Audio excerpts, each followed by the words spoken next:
I did not plan on reading over 30 books in 2026 so far, but here we are, and now I have opinions. I feel like I've hit every end of the spectrum this year, so this video will have a really good mix between popular fantasy like ACOTAR, Throne of Glass, mixed with indie authors, ARC reads, and that kind of thing. And by the way, my name is Kayla. I'm a romantasy and dark romance girly. My first read of 2026 was A Court of Silver Flames. This is what I began 2026 with, and it's actually one of my all-time favorites. If you've read ACOTAR, which book is your favorite out of the series? I'm personally going with this first. I think before A Court of Mist and Fury, come on, chapter 54, chapter 55, I think that second book would have been my favorite, but then I got to Nesta's story. I related to Nesta's story, and now this is one of my babies. Like, I loved this book. I loved this book. Okay, next I tried this. I don't own this anywhere because I actually returned it because I DNF'd it. No. I couldn't do it. Next, I read this, which my sister has because I let her borrow it. And that has been such a fun experience to see my sister get back into reading, but also like get texts like this. And I'm like, yes, that is what I was going for. To be honest, Bad Bishop by LJ Shen is definitely one of my top favorite books of all time. And a little funny backstory to this, my kids actually got this for me when they were out with my mom one day. So I don't know whether to be proud or not of that, but we were playing book talk songs on YouTube while I was cleaning. The Bad Bishop song came up, like, ooh, that's on my TBR, and they know what a TBR is. And so when they were out with my mom, they were like, can we get this for my mom? Like, can we bring this home for her? So they walk in my door and I see Bad Bishop in their hands, and I was like, do I be happy, proud, or like concerned that they picked up this book? Thank God they didn't read any pages of it, but okay. Then I got into some darkness. I did the cat and mouse duet. This was seriously good. I'm pretty sure I gave this a 4. If I didn't give it a 4, I'm giving it a 4 now. But I remember gave Hunting Adeline 3.75 because we all love spice. Of course, we love the spice. We love the spice in dark romance. However, once I got to Hunting Adeline in the second half of it, I just found the spice to be a little too much in comparison to the storyline. I wanted to see more of Zaid and Addie that weren't just sexual. If we think of just the duet, then it's a great read. This was definitely a strong introduction to dark romance.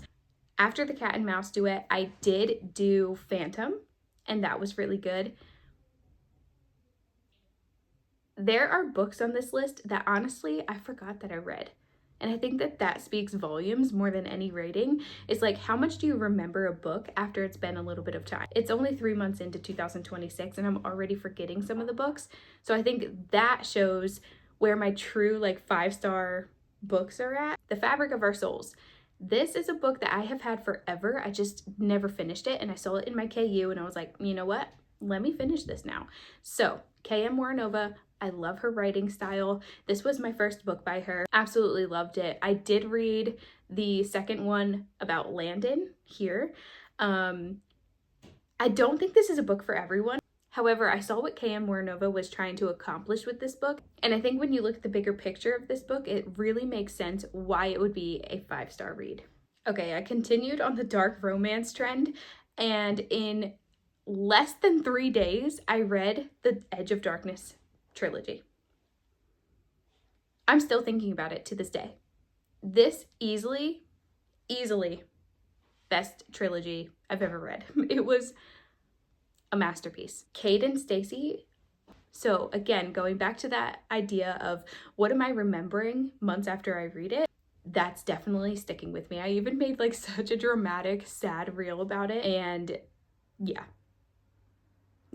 If you have ever read the Edge of Darkness trilogy, you know exactly what I'm talking about. Okay, next, I held off on this series. I was like, dragons? Am I really into like dragon riders?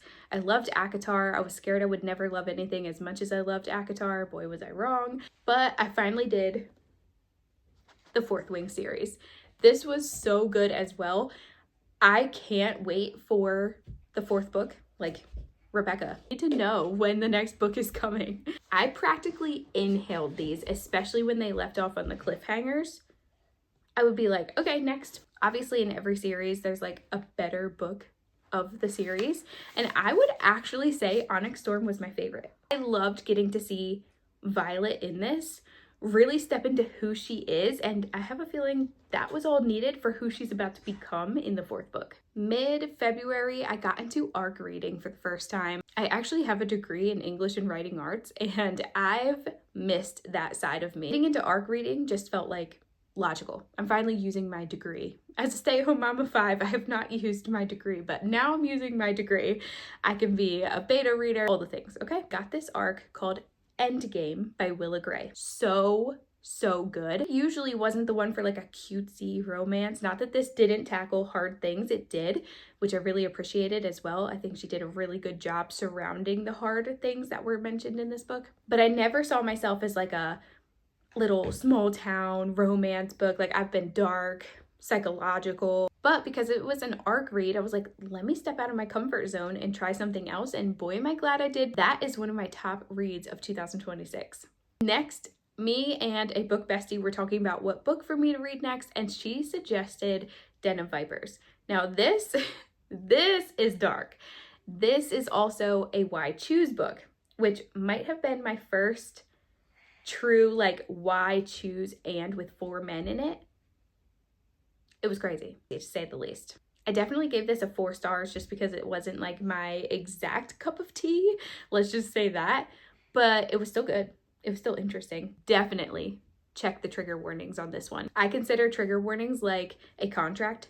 You're agreeing to those terms before you read the book because you know what you're getting yourself into by reading those content warnings. Okay, the next books have been a mix between Throne of Glass and ARC reads. I've been kind of going back and forth. I'm such a mood reader, so if I am reading this and I've committed to the entire series, but I'm kind of dragging a little bit, or I'm like, okay, I need a quick book real quick before the next one, whatever, I don't know. I'm weird. I can read multiple books at a time too, so and that doesn't bother me at all.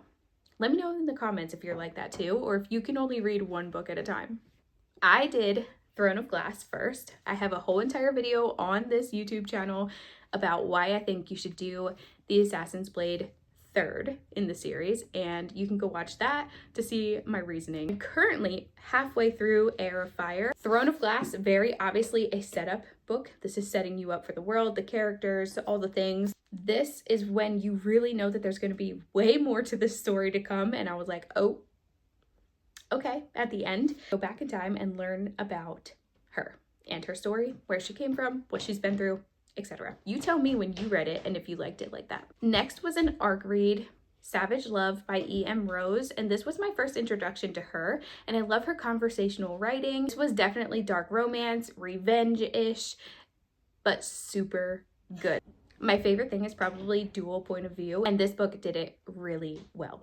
Another ARC read was this, Secrets and Second Chances. I definitely gave this 5 stars. It was super good, lots of twists and turns. This actually comes out next week, so stay tuned for that one, but definitely put it on your TBR and thank me later. And finally, Shadows of Light by Anastasia Wilder. This was an ARC read for me. I'm shook. I'm still thinking about it. Immediately, I need the second book that she's working on, but I need it like now instead. This has become one of my favorite books of all time. I think it was dark romance done perfectly. The way she writes is so immersive, and I'm an immersive reader. I want to feel like I'm in that world. I don't want you to tell me, I want you to show me. Anastasia does an amazing job at putting you in that book. The descriptions that she uses, the vocabulary, it was so good. This also did dual point of view, amazing. This might be a book that I will accept no criticism on. Like, this is a god tier book for me. I really enjoyed this book, and I'm so thankful to her and Iris for being the reason why I even got to do this ARC opportunity. Okay, what have you read from this list? What are you currently reading? Tell me all the things in the comments. Did you agree with something I said? Did you disagree with something I said? I would love to hear any and all of it. Make sure you hit that subscribe button for more bookish content, and I will see you in the next video.